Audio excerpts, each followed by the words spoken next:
Bonjour à tous, c'est Capuissance, bienvenue dans cette nouvelle vidéo pour tout savoir sur l'IA dans la gestion de projet. Alors, qu'est-ce qu'on va voir aujourd'hui? On va d'abord présenter le contexte en 2026, pourquoi l'IA change tout pour le chef de projet. Deuxièmement, on va voir la place de l'IA dans le PMBOK 8 et ses répercussions sur l'examen PMP. Ensuite, on va voir les 4 usages clés typiques de l'IA dans le domaine de la gestion de projet. Donc la planification, l'anticipation, le reporting et l'allocation. Les outils du marché, donc les différents outils qu'on peut trouver en IA et qu'on peut utiliser pour la gestion de projet. Et ensuite, les bons prompts à utiliser, ça c'est très important pour bien cibler ce que l'on veut comme résultat et ainsi améliorer la productivité de nos prompts en gestion de projet. Et pour finir, les différents pièges à éviter. Alors l'IA, c'est maintenant. Les 4 chiffres pour comprendre la révolution en cours. 74% des équipes utiliseront des outils IA pour gérer leur projet en 2026. Donc c'est très important de le faire maintenant. Comme j'aime bien le dire, c'est maintenant ou jamais. C'est 50-50. Donc les recruteurs exigent autant de compétences IA que de soft skills.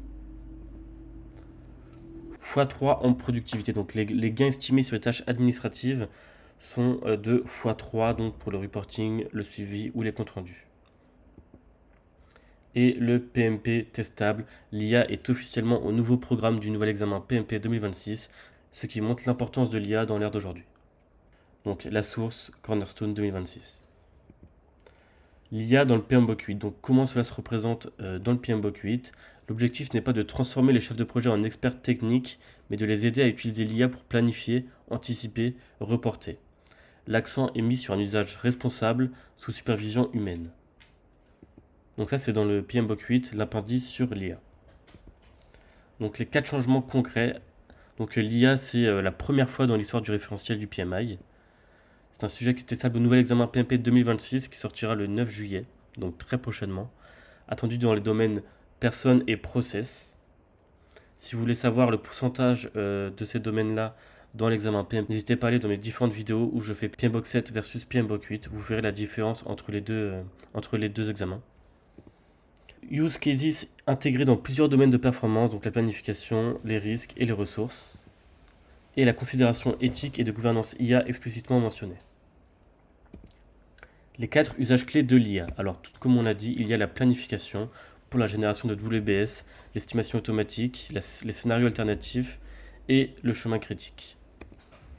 Deuxièmement, il y a l'anticipation, les détections précoces des risques, les alertes prédictives et les goulots d'étranglement.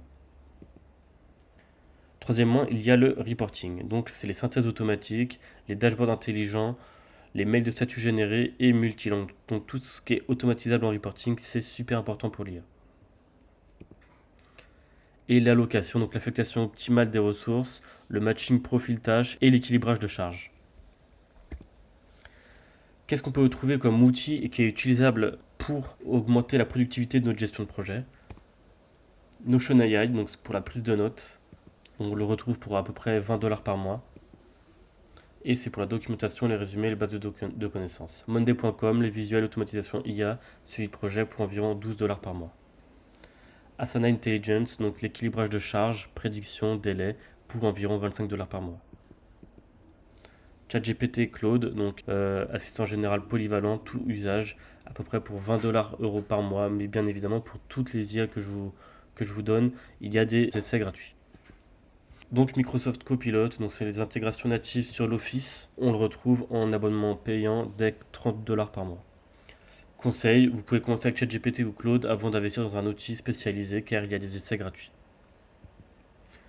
La structure d'un bon prompt.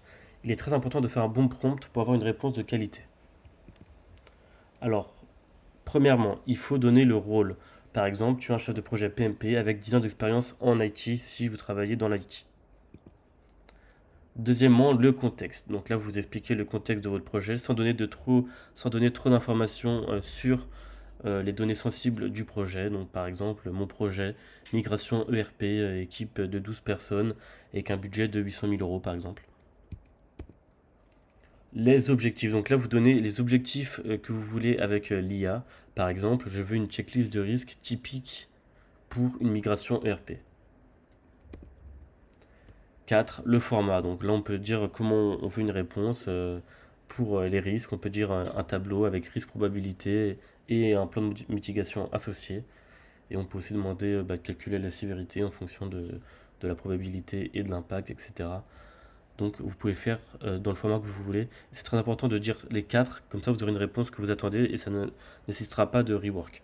Donc plus votre prompt est précis, plus la réponse de l'IA sera utile et exploitable. K1, générer un WBS en 30 secondes. Désolé pour la petite faute d'orthographe, c'est un WBS, Workdown, Breakdown, Structure. Le prompt, tu es un chef de projet PMP expérimenté, donc là on donne le rôle. Génère le WBS d'un projet de refonte de site e-commerce pour une PME de mode. Donc là on donne un peu le projet et les objectifs, avec encore du contexte, budget à 50 000, durée 4 mois, équipe 5 personnes. Et là, il faut la présenter sur 3 niveaux avec les principaux livrables. L'IA nous donne alors le cadrage, la charte de projet, les spécifications fonctionnelles, conception, maquette, UX, UI, architecture technique, développement, front-end, back-end, e-commerce, et 4 recettes, tests, UAT, migration, and go live. Ce qui va être posé en 30 secondes, à compléter et valider avec l'équipe. Évidemment, il faut toujours valider avec son équipe, déjà pour maintenir l'engagement de son équipe et aussi pour vérifier l'exactitude de la réponse de l'IA et aussi pour vérifier l'exactitude de la réponse de l'IA. K2, statut hebdo en 2 minutes. Vous dites toutes vos bullet points, par exemple pour un sprint agile. Donc sprint de 12 terminé, une vélocité de 32 points, module paiement 5 jours de retard, bug critique sur le panier corrigé, recrutement, développement front en cours et copil prévu jeudi. Donc là, on met tous nos bullet points, nos prises de notes et on peut avoir un bon rapport généré par l'IA. Donc objet, statut, projet, semaine 12, un point d'intention, bonjour à tous, le sprint 12 est clôturé, c'est une vélocité solide de 32 points, le bug critique panier est résolu. Point d'intention, le module paiement accuse 5 jours de retard, un copil est prévu jeudi pour arbitrer. Le recrutement front avance, je reste disponible pour toute question, bien à vous. Donc ça c'est super, ça transforme une prise de notes en un mail bien clair, bien concis et très professionnel. K3, analyser un risque. Alors, le risque analysé. Le prestataire infogérance peut être racheté pendant la migration. Donc la probabilité c'est environ 30%, ça marche en consolidation, des signaux faibles à surveiller et c'est à réévaluer chaque mois. L'impact 8 sur 10 c'est élevé, la migration bloquée 3 à 6 semaines, coût supplémentaire estimé et risque calendaire majeur. Alors, la stratégie transfert et atténuation, le point de mitigation qu'on trouve, c'est la clause de continuité contractuelle, très connue. Très important de faire des bons contrats pour bien mitiger les risques. Plan B, fournisseur identifié et escalade immédiate si signal. Les 4 pièges à éviter avec l'IA. Alors, premièrement, la confidentialité. Ne jamais coller de données sensibles, clients, contrats, salaires dans un outil grand public. Il faut utiliser les versions entreprise car il y a déjà eu des contrats et des ententes avec l'entreprise fournisseur de l'IA pour garder ces données sensibles. Les hallucinations, donc l'IA peut inventer des références, des chiffres, des citations PMBOK. Il faut toujours vérifier les éléments factuels avant d'envoyer. C'est très important car sinon les gens vont vouloir regarder vos sources et c'est là qu'ils verront que vous avez utilisé l'IA car vous avez utilisé des sources qui n'existaient pas en utilisant une IA. 3. La surdépendance, garder le jugement humain au centre. L'IA propose, le chef de projet décide. Sans recul, c'est votre crédibilité qui est en jeu. 4. Le prompt trop vague. Il est très important de faire un bon prompt avec les 4 différents critères que je vous ai donnés tout à l'heure. Un prompt mal rédigé produit des généralités inutiles. 30 secondes investies dans le prompt font gagner 30 minutes sur la qualité car il y a beaucoup de rework si on n'est pas clair dans le prompt. Le chef de projet augmenté. Donc on va voir ce qui est faisable 100% par l'humain et on va voir ce qui est faisable par l'IA. Donc l'humain, il va s'occuper de la leadership et de la motivation d'équipe car c'est vraiment tout ce qui touche à la communication et à l'humain. L'IA va générer un WBS, des plans ou des estimations. L'humain va négocier avec les parties prenantes, tandis que l'IA va synthétiser des réunions et des documents. L'humain va faire des arbitrages politiques et budgétaires, tandis que l'IA va détecter des risques et des goulots d'étranglement.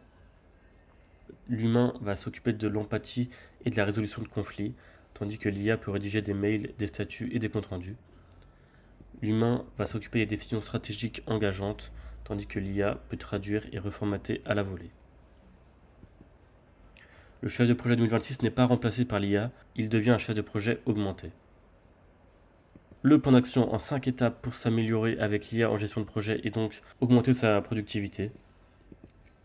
Tout d'abord, il faut essayer. Donc, vous pouvez essayer en créant un compte gratuit sur ChatGPT ou sur Claude et tester sur une tâche réelle. Ensuite, il faut faire des bons prompts. Donc, très important de faire un prompt avec toujours la même structure, rôle, contexte, objectif et format. Troisièmement, il est très important d'automatiser pour gagner du temps et gagner en productivité. Donc, identifier 3 tâches répétitives à déléguer à l'IA dès cette semaine. Quatrièmement, il faut toujours vérifier ce que l'IA peut vous dire pour éviter les hallucinations, etc. Cinquièmement, monter. Donc, quand l'usage est installé, il faut investir dans un outil de métier dédié. En résumé, qu'est-ce qu'on a vu? On a vu l'IA dans le PMBOK 8 est testable à l'examen PMP 2026 dès le 9 juillet. On a vu les différents outils IA qu'on peut utiliser pour commencer à introduire l'IA dans la gestion de projet. Et on a dit que c'était très important de toujours vérifier et de garder le jugement humain. On a aussi vu les 4 usages clés, donc planifier, anticiper, reporter et allouer. Donc ces 4 domaines où l'IA a un grand rôle. On a vu aussi la structure d'un bon prompt, donc rôle, contexte, objectif et format. Et on a vu aussi ce qu'était le chef de projet augmenté en 2026. Si la vidéo vous a plu, n'hésitez pas à vous abonner et à liker la vidéo. Si vous avez des commentaires, n'hésitez pas à les mettre soit dans les commentaires directement de la vidéo ou alors à aller sur le site capuissance.net. Vous avez un formulaire pour me contacter. Si vous voulez faire des formations, n'hésitez pas à me contacter aussi par commentaire ou dans le formulaire sur capuissance.net. Si vous cherchez à vous former ou que vous voulez passer l'examen PMP en 2026 après le 9 juillet, il y a un simulateur sur le site capuissance.net où vous pouvez avoir 5 questions gratuites et ensuite souscrire à un abonnement si vous voulez aller plus loin. Si jamais vous avez des questions, n'hésitez pas à me les poser. Et merci beaucoup pour votre attention.